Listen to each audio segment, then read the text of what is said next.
think impossible is not a fact, it's an opinion. When someone tells me it's impossible, I always just look at them. Anybody around me knows that they can't do that. So that's part of it. But if they didn't know me, it's your opinion. And they'll say, no, science shows. And I say, yeah, and how many times has science showed something's impossible? Now science shows it's possible. Things are impossible until somebody does it. And so I find that, most of your business people, you look at businesses and what does it take to make a business grow? It's not impossible to make a business grow. A business has been shrinking for a long time, or it's been stuck. The real problem is always, the chokehold is always the psychology and the skills of the leader, always. And 80% of that is psychology and 20% is the mechanics. Like if you don't know how to read your financials and you're trying to fly the plane of your company, I mean, come on, if all you do is go down and you look at profit and loss and you see what it is and you have a beer, either way, you either celebrate or you get the breast, something, you're going to be in trouble, right? But if you have the skill sets, that's one thing. But you can get any skill set if you have the psychology. And anytime a business is not growing, it is not because it's impossible. It's because they aren't innovating, and they're not innovating because they're believing it's impossible. I mean, if we all know what does it take to transform, and obviously help people, it takes 3 things to create a breakthrough in anything, in your personal life, in your business, anywhere. You need a strategy. But that's not the first place you should look, and it's the first place all of us look. Me too. It's our inherent thing. You want to lose weight? Well, how do I do it? I want to grow my business. How do I do it? It's instinctive. We've been trained to think that way. But the problem is the how-to is usually not that complex. I mean, come on. 70% of America is 75% of America now is overweight. Is that because it's so complex how to be fit and strong, right? Only the 1% know the answers. They hide it from you. You have to work your ass off to not hear what it takes, right? And so I remember I went to a TED Med Center and I watched about 12 doctors, one after another, get up and do these stories about how we could just get patients to take their medications and try to figure out the whole thing. And I was just looking and going, you're all talking about strategy and you've forgotten psychology. Because strategy is wonderful. I'm a strategist. I spent my whole life figuring out strategies. As we both know, a strategy could save you a decade, right? In business, strategy could save you, it could make the difference between success and failure. But most people have strategies available, or they could get them, or you could create them. But the problem is you got a story. And your story is why it isn't working. And the story is, I've tried what? What? Everything. If you tried everything, you'd be fit, right? If you tried everything, you'd be profitable. If you tried everything, you'd be there. But people say it, I'm big boned. That's what I used to say. I'm still big boned, but I'm 38 pounds lighter than I was 25 years ago, and I've never gained it back, right? When I was big boned, that was my story. All the good ones are gone. That's why I'm not in a relationship. Or they're gay and I'm not, or I'm gay and they are, or whatever the story is. There's always a story. And what I tell people is, if you can just divorce the story of your limitation and marry the truth of your unlimited capacity, then the whole game changes. Beating the self-esteem drum for 50 years. Oh no, you're okay. You should feel good about yourself. Like, you're fine the way you are. It's like you think, well, that's a calming message for people. It's like, no, it's not. It's not at all. And I watch my audiences. It's like, it's full of people in the audience who think, I'm suffering a lot more than I think is tenable. A whole bunch of it's my fault. My life is not in the order it should be. I know I'm doing 50 things wrong. It's like, what the hell's wrong with me? What's wrong with the people around me? This is really serious. And some, well-meaning person comes up and says, you're okay just the way you are. It's like, no one wants that message. It's like, no, I'm not okay the way I am. I'm not okay at all the way I am. I know that.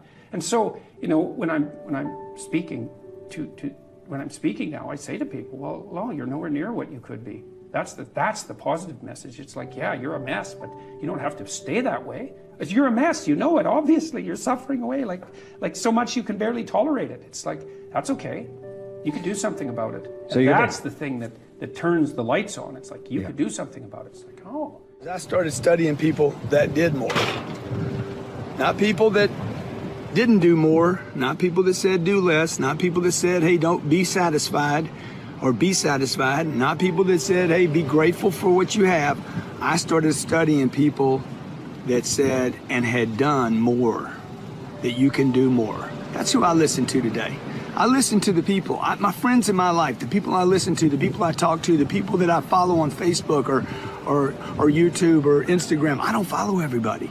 I follow the people that say, you can do more, dude. I follow the people that say, I am doing more. I follow the people that are actually doing something on this planet to make a difference for the better.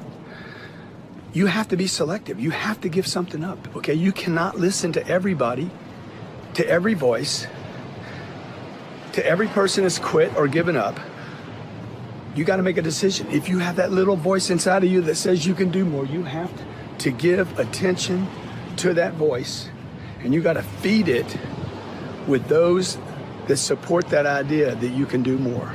It's a very natural process to begin something, to be very excited, and then as you go down that process to realize, yeah, I actually don't like this, it's not giving me as much energy as I thought it would, it's taking energy away, and therefore I want to give up and quit that thing. And she said, if you do that once or twice, like, hey, so be it, but if you're doing it every time, if you just love that initial rush, that excitement of something new, but the actual nitty-gritty reality of getting good at it, of doing what Michio Kaku calls having butt power, meaning you sit your butt in the seat and you do the work, if that's really your problem and nothing is interesting enough for you to sit there and do the work, you haven't developed grit yet. And so grit is the ability to persevere, to see things through, to go past the point at which it has stopped being fun and it becomes boring because you believe in your end goal enough, you're excited by what you're trying to accomplish so much that you're willing to fight through all of that difficulty. You're willing to fight through the boredom. You're willing to fight through the unease that arises when you step outside your comfort zone. You're doing things you're not good at and things that are boring. Those are the two things that I find kill most people. They just cannot handle the things that make them go, oh God, like I'm not very good at this and I'm feeling really badly about myself. And they forget that they can get good on a long enough timeline. And then two, inevitably, in any pursuit of greatness, in any endeavor where you're trying to gain mastery, you're going to get bored because practice is repetition. It's doing something over and over and over and over to really train yourself to get to the point where you're truly exceptional. And there's just so much boredom inherent in that process. So building in the resilience to see all that stuff through is the key part of grit. Every single morning, Monday through Fridays at 9 a.m., I host a live call-in radio show on Sirius Satellite Radio. It's called Make It Happen with Mel Robbins. And the thing that's been so crazy about that show is every single person that calls me on that show, they call in because they're feeling stuck in their lives and they're resigned about their ability to change their lives. And I'm not talking about people that are nuts. I'm talking about successful people like you and me that just somehow got stuck in their lives. And I'm not talking about people that are looking for cheesy self-help. I'm talking about people that really want to figure out how to move themselves forward. And, you know, I find that so many of us think that our dreams are unreachable or unrealistic, and it's just so sad. I mean, people think that their dreams disappear. And if that's what you think, congratulations, you're officially stuck. And the truth is that our dreams are always there, and they don't ever give up on us. We give up on them. But here's the secret. If you just force yourself, and I mean force, because I know damn well none of you want to do anything about this, and I also know you're sitting there like, yeah, this self-help crap, this isn't for me.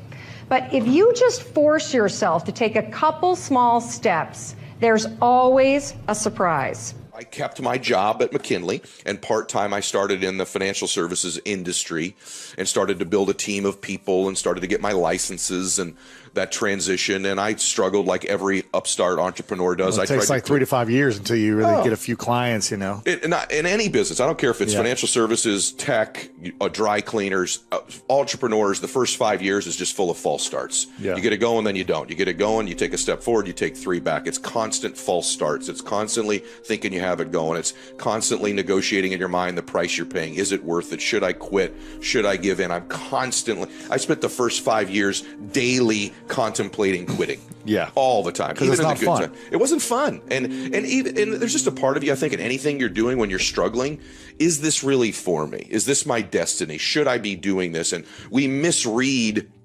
failure from some sign. You know, is this a sign I shouldn't be doing it? You know, is this a sign I am, not cut out for this? Instead of looking for signs that you can win, right? And so I spent the first 5 years literally trying to find ways to quit, trying to find ways to get out, struggling. And I went broke. I lost a car. I had the water turned off in my place. I bought my first house. I ended up having it foreclosed on eventually. So I'm not that house with the unicorns that you saw, right? Or my beach place. Like that's all the after. People don't realize that there were just years and years of grinding and struggling and worrying in the beginning. And then I made some mental changes and some shifts that altered my life then again. There's differences and then there's not differences. So, the brain is the same. the brain evolved over the course of millions of years. So I try to make the point that, what Da Vinci was going through, the process there's a template there, and it's the same because our brains haven't really changed in an evolutionary sense in 400 or 500 years. On the other hand, the circumstances are different, and people now live in a world where there's many more distractions, so it's harder to do that kind of focus that I was mentioning. So in some ways it's a little bit harder, and the people that I've interviewed are really good at shutting out all of the distractions of the world. That's sort of what separates them. Every single one of them. Paul Graham, you know Paul Graham? Paul doesn't have a smartphone.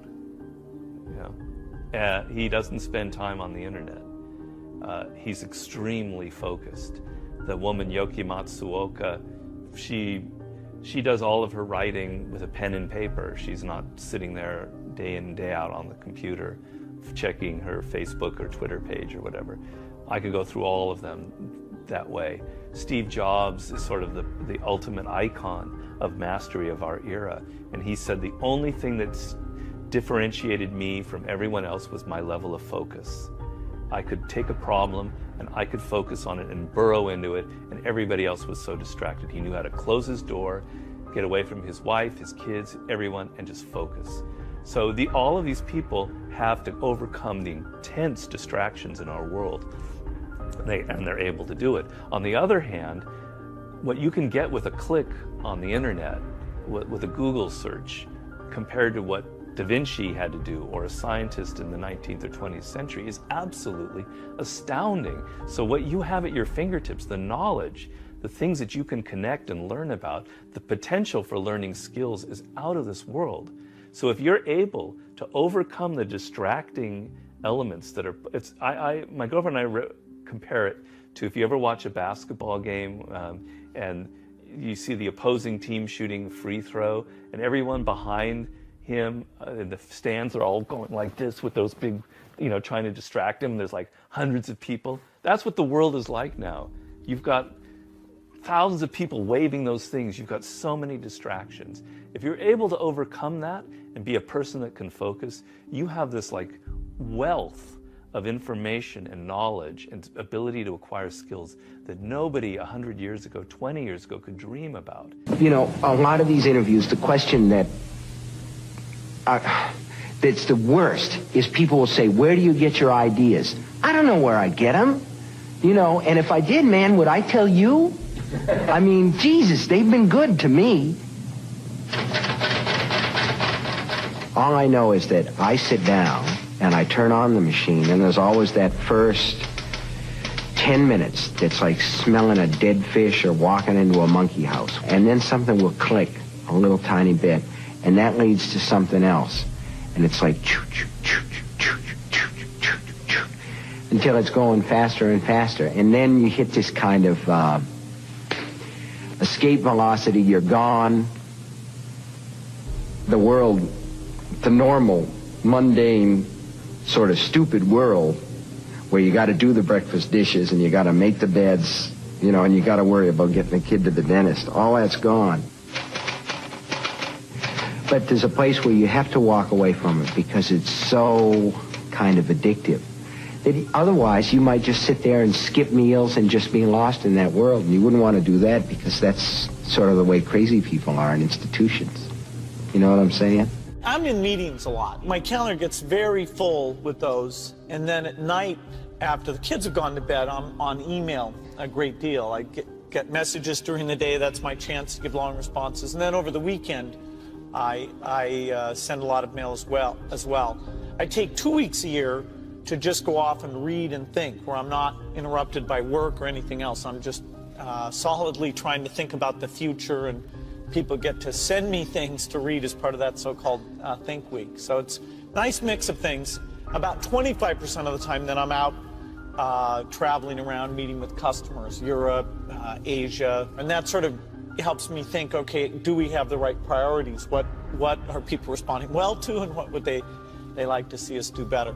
Well, gratitude is one of the most strongest forms of power in attracting good things. You know, if you truly feel grateful for the things in your life, I always felt grateful for even the small things. I always used to celebrate the small things. Now I might be celebrating the bigger things, but I always celebrate every little good thing that would happen to me in my life, even before I had any kind of money or any of that. I would celebrate and I would feel grateful for it, and it just gave me more. And this is exactly the same thing that's happening right now. I still remain grateful, and more comes. Goals continue to change and continue to get bigger, and I think as I sort of reach certain milestones, certain accomplishments, it only makes me realize that I need to dream bigger. And I think that same thing for you guys. I think as you really build that confidence through your career, as you really start building your career and building your relationships and seeing your dreams actually realized, you just have to continue to keep dreaming bigger. And that's why it's so important to always continue learning, in my opinion, because you've never made it. I think we all can always continue to do more, to be better and bigger. Goal, if you own a business, and I would assume a lot of your viewers are business owners or getting started in business, no matter how good you are in business, think about this. The one universal rule that idiots in finance know is diversification. It's the only free lunch. You gotta diversify. Because if you put all your eggs in one basket, no matter how good the basket is, one day that real estate market, that stock market, that bond market, that collectibles market, whatever you invest in, Ray Dalio showed me statistically, it'll drop 50 to 70% on a day. Now, if you're later in life when that happens, it's over for you. Right. So you have to diversify, and yet most people, they know real estate, so they do it, or they know stocks, so they do it, or they grew up with their parents flipping things, and it's the wrong thing to do. Mm-hmm. So you've got to diversify in order for you to be able to truly succeed, and that's why when you own a business, if you put all your money in your business, which is what most of us do naturally, it's a lot of risk. You put all your eggs in one basket, and there's things that can happen. I mean, let's say you spent 20 years and you figured out how to put together the ultimate map, and you remember Garmin came out with this thing called a TomTom. I don't know if you remember, you used to put on are you old enough to remember that? You used to put on your phone? Or you used to put on your dash? Cost $100. It was a breakthrough. They were making like 100 million or something. They were. 6 months later, what happened? The iPhone came out with Google Maps. These little bastards, excuse my French, came out with it, put Google Maps, put their own map on here, and it costs how much? $0. What's that going to do to your business when someone takes your product or service and gives it away for free? So I always tell people, competition happens, technology happens. What you must do is have a second business with no moving parts, no people, no time. Maybe it takes you 2-3 days a year for 2 or 3 hours after you've read the book. You put it in place and you measure it 2 or 3 times a year. That's it. Go on with your life. Now, if there's a trouble in your business, you're financially set. In my life, have 31 companies now. We have, what do we have? 1,200 employees, 7 different industries. We do $5 billion in sales. I mean, that used to be, me and my seminar business. It's grown geometrically. But with all those moving parts, the only way I've been able to succeed is because I've taken every one of those businesses and I've diversified my assets so that when things were in trouble, I still have enough economics to take care of myself and keep the business going. So everybody needs to create a money machine that works while you sleep, that doesn't have moving parts, and that's what this is really about. I don't know, there's a lot of negativity to some degree, a lot of grind. It just kind of feels like the grind a little bit. So I just kind of felt like it wasn't a space that I wanted to be in as much anymore. Like I want to be in a happy space where I'm just doing things that bring me joy. And it wasn't doing that as much, or I was noticing it. I was noticing I was missing that or wanting it more. I think that's really what it comes from, is growing as a person and realizing, I think everybody's afraid to take chances and do something new in their life because they're identified a certain way, or they'll be judged if they don't do it, or judged if they do something different. And who are they now? And are they crazy? And what are they thinking? And, it's just life. Just do things that make you happy. I do think that and it's not just in sport, but with other things, I do believe that the more you repeat certain things, whether it is writing, working on your, whether it's cursive letters or whatever it is, like when you work on something and you keep doing it over and over, it's inevitable that it will get better. And by that, you're creating this feeling of repetition, which leads to discipline. Like, you can do it over and over again. And that's one of my first coaches, Robert Lansdorp, who I speak about in the book. Like, that was his philosophy, is I would take a lesson from him, and his philosophy was just hitting and grinding, and it wasn't about patterns or anything, which, you know, I could get from somebody else. But what he gave me is that feeling that I could hit the ball from any part of the court and feel like I could do it with closed eyes and make it and know exactly where it's going. And for me, it started at a young age. Like, my mom would like make me memorize this Russian literature that I did not appreciate at 5 years old. It was very difficult, and I didn't know what it meant. But I would do it, and I would memorize it, and then I would feel that I accomplished something. I don't know why, I don't know, but the repetition led me to this discipline, and I think that helps with mindset. It's all in the mindset. When you get up in the morning, you do what you normally do. I would eventually say a lot of you here probably turn on your cell phones, your computers, and what's the latest email, what's the latest text that comes in. You start your day off like that. That's your mindset. Try this. Get up in the morning, do whatever you have to do. Don't turn the computer on. Don't turn the TV on. Go right back to bed again. Either lay there or sit there and just bring the universe to you. Here's how you do it.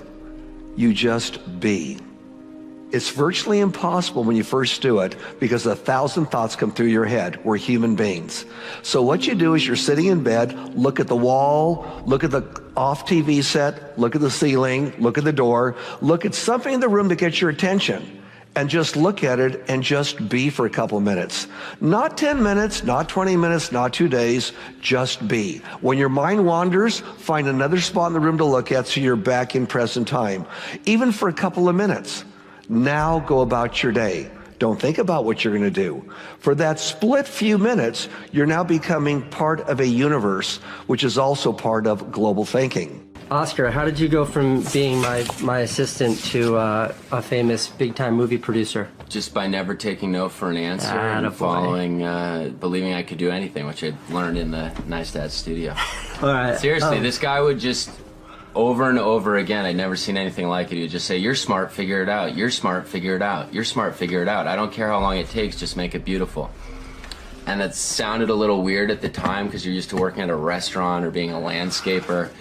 But it was actually really empowering, and it took me a while to figure that out. And the more movies I made, the more I realized it didn't matter. It kind of applies to everything. Do not cast pearls before swine.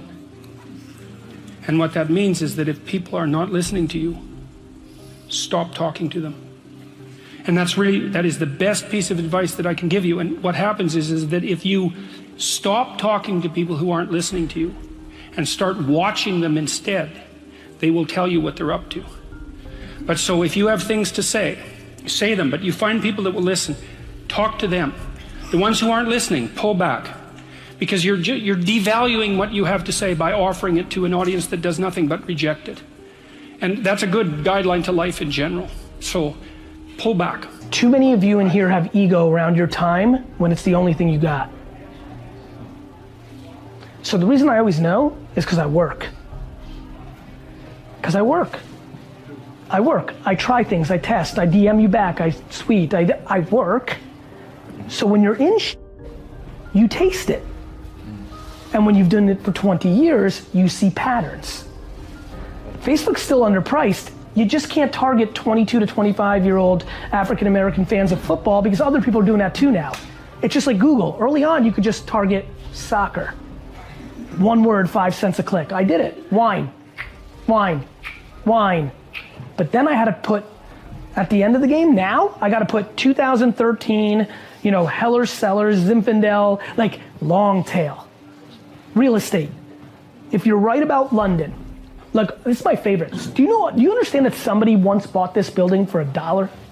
Somebody bought the land we're on for $1 once. That happened. It's a long time ago. How do you know? You're a practitioner. The reason I do is how I learn. You got to put out. All of you are like, well, I can't do podcasting and Facebook and Twitter. Oh, but I can vlog, but I can't. Why? If you want it so bad. My thing is why? If you want it so bad, why can't, if you want to have a media company around Caribbean food culture, why can't you? You know what I want to see? I want to see all your minutes. I want to see all your minutes. I want to give you D-Rock for today. I want to watch you from the moment you wake up to the moment you go to sleep. Let me promise you something. You're going to get exposed.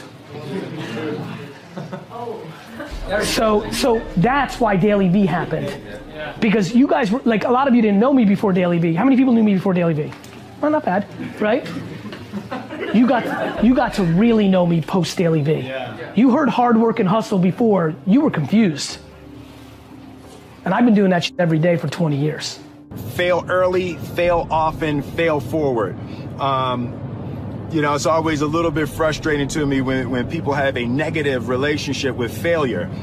Failure is a massive part of being able to be successful. You have to get comfortable with failure. You have to actually seek failure. Failure is where all of the lessons are. You know, when you go to the gym and you work out, you're actually seeking failure. You want to take your muscles to the point where you get to failure, because that's where the adaptation is. That's where growth is. Successful people fail a lot. They fail a whole lot more than they succeed, but they extract the lessons from the failure, and they use that, the energy, and they use the wisdom to come around to the next phase of success. You gotta take a shot. You have to live at the edge of your capabilities. You gotta live where you're almost certain you're gonna fail. That's the reason for practice. Practice is controlled failure. You're getting to your limit, getting to your limit, getting to your limit. You can't lift that, you can't do that, until you get to the point that all of a sudden your body makes the adjustment, and then you can do it. Failure actually helps you to recognize the areas where you need to evolve. So fail early, fail often, fail forward. I hear a lot of guys saying right now, like, hey, only do the things you want to do. Dude, I do stuff I don't want to do every single day, okay? So I don't know who these people are that don't do the things they don't want to do. Maybe they were given a business or something, but I'm going to tell you something, man. If you don't do the things you don't want to do, you're not going to grow your business. You won't keep your business. I'm telling you, you have to be willing to do. You got to be so obsessed that you don't care. See, an obsessed person doesn't care if they have to clean a toilet. You know, an obsessed person doesn't care if they don't like that activity, but they have to do it. You're obsessed, you're in it, you do it anyway, no matter what. I remember my mom told me one day, she's like, you know, Grant, I love you just the way you are. Because I'm telling her about all these dreams I have as a child, right? Yeah. And I was reminded when my sister told me, like 30 years later, you know, Grant, you've done a lot. We love you just the way you are. And I'm like, dude, I wonder how many times I've been told that. You know, wow. and the fact is, so what they love me just the way I am? I don't. I don't love me just the way I am, which opens up to this whole field of people that's like, just love yourself the way you are. Look, if you're broke, you're not living on purpose, you don't like your job, you can't get away from your job, dude. If you're stuck in a house you don't like, why would you want to love that? You should become obsessed with hating it, man. It's obsessed or average, one of the two. So just pick. Get a t-shirt, obsessed, or get another t-shirt, average. Which one would you be more proud wearing, right? Yeah. Who do I want to be, man? Who do I want to be? How do I want to die, man? I want to die all in. I'm not Mr. Mentor. I'm not the one who says, let's sit down, tell me how it's going. I'm going to tell you exactly how I am. Get off your ass and get out there and sell something. That's right.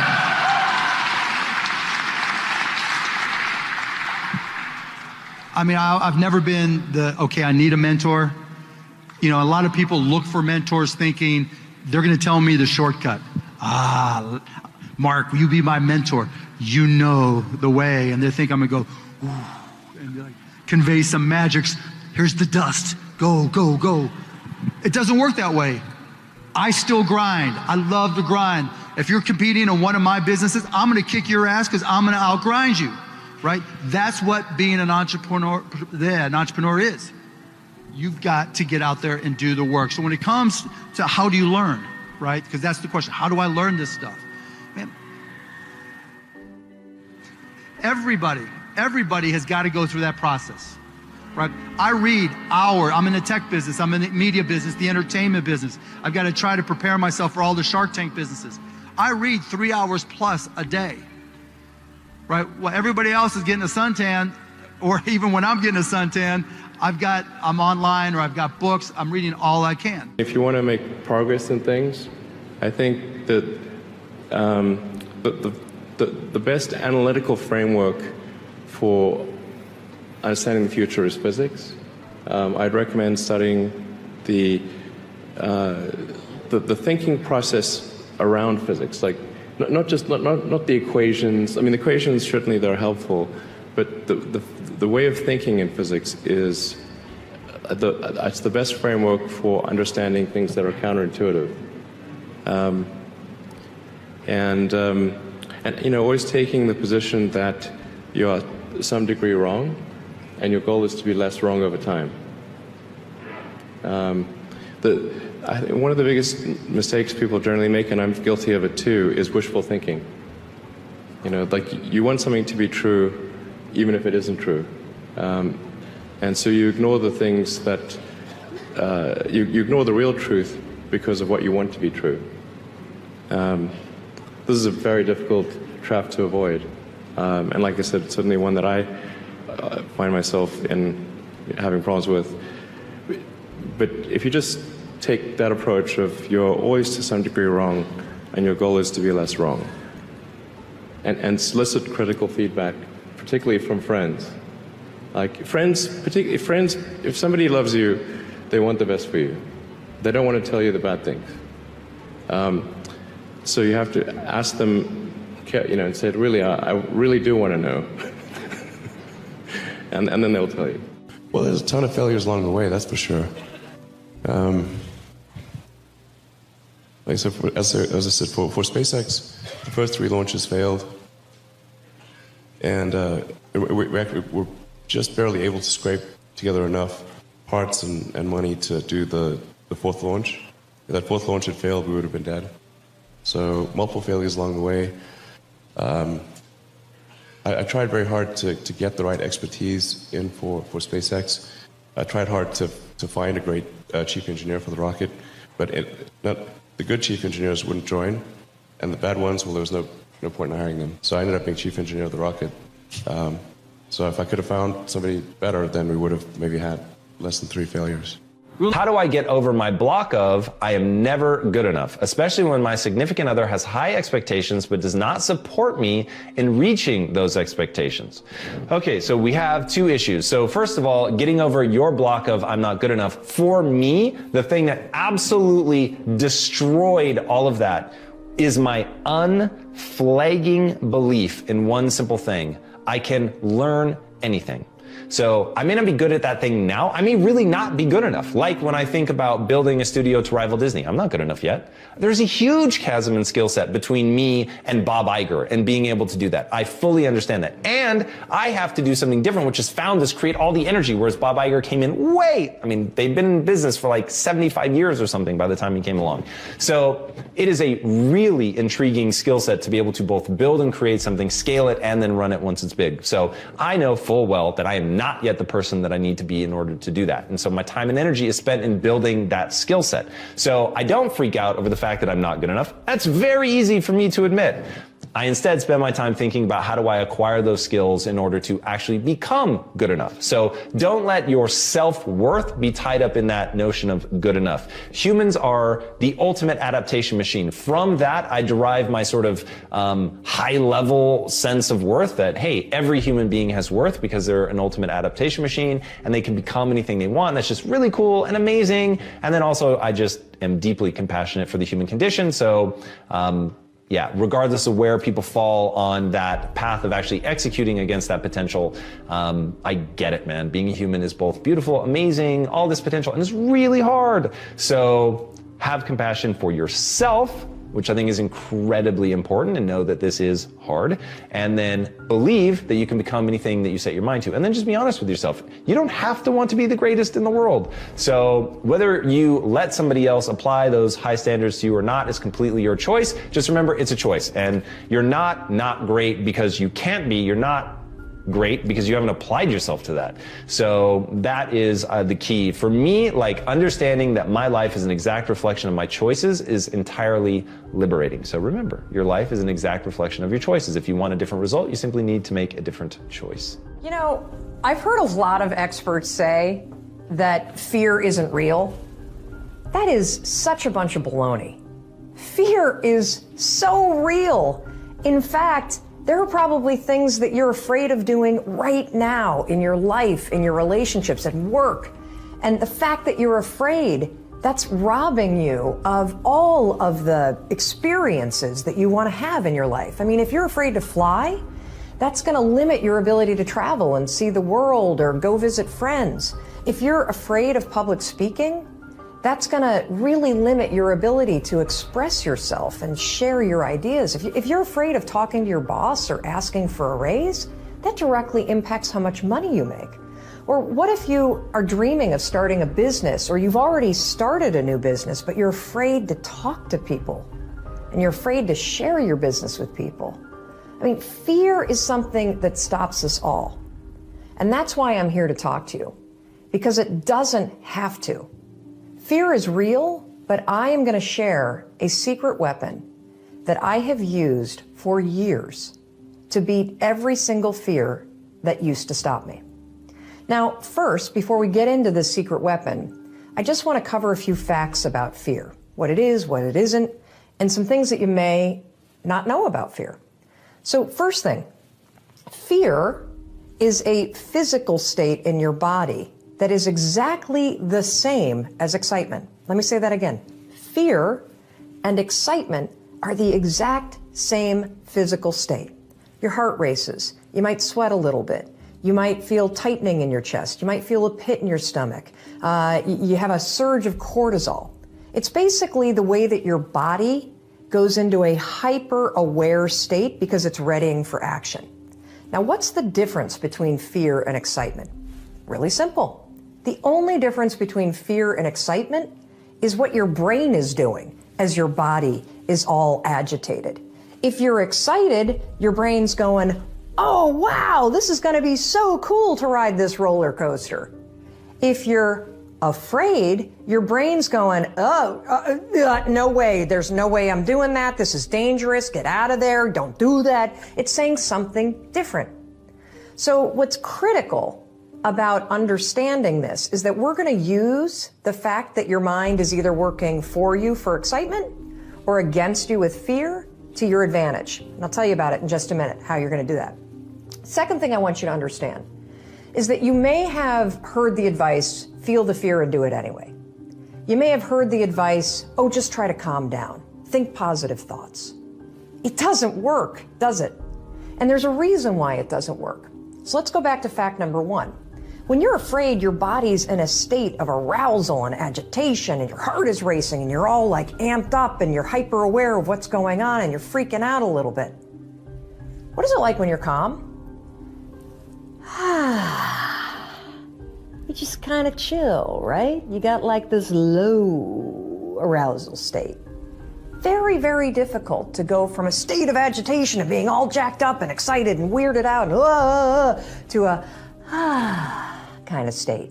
It doesn't work. It's like trying to stop a train by throwing a boulder on the tracks. It's going to make the train jump off the tracks. It's going to cause a disaster. In fact, they've proven in research that when you try to ignore your fears, it actually makes them worse. And they've also proven in research that positive thinking alone also can make your fears worse. So, what do you do? What do you do when you're about to go talk to your boss and you feel afraid? What do you do when you have to get on a plane and you're actually terrified of flying?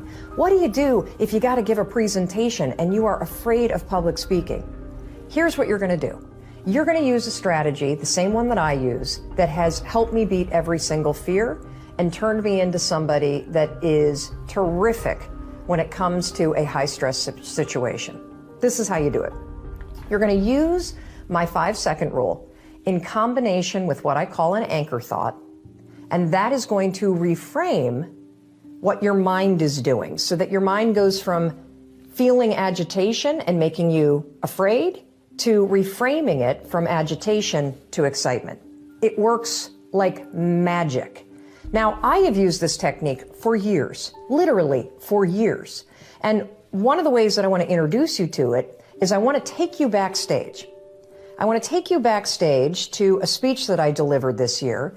And what you're going to see is you're going to see me behind, the major set. I'm about to walk out. You can kind of hear the crowd roaring. My introductory video is playing. My body is in a state of arousal. I am literally, my heart is racing, my arms are sweating. Like you're going to see this. I'm going to tell you about it. And you're going to watch me use this same technique I'm going to teach you to reframe my nerves into excitement. I was believing more. I mean, I sure did like what I was doing, and I had people, and I couldn't, honestly, at that time, the $320 was getting, I was like, is this legal? Because it was so much fun, and I was really looking over my shoulder going, and I kept getting invited back, and then I'd have people come up and go, hey man, you're good at this. And I was like, well, thanks, because it sure is fun. So I really didn't know. I guess secretly, if I look back and I look at my diaries, there was hope underlying, but I was still like, I need to go out and get a job. And if I can pursue acting on the side, I'd get a PA job, get in the storytelling business behind the camera, and let's see. And then another funny thing happened. That first audition when I got out here was for a casting director named Hank McCann. You know what I'm talking about? Yeah. It was for a film called Boys on the Side. And I went and read, and he goes, I think you did really good. I'll have you for a callback sometime later.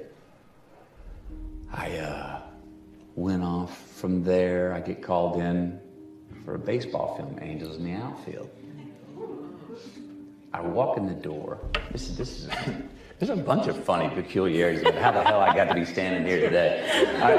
I walk in the door, it was backlit. I remember I had an American cap on. I was on Warner Brothers Light. I open up the door, it was backlit in the afternoon. Producer's sitting on the couch. He looks up, he goes, hey, look at you. The all-American kid. He goes, you ever played baseball? I said, 12 years. He goes, you got the job.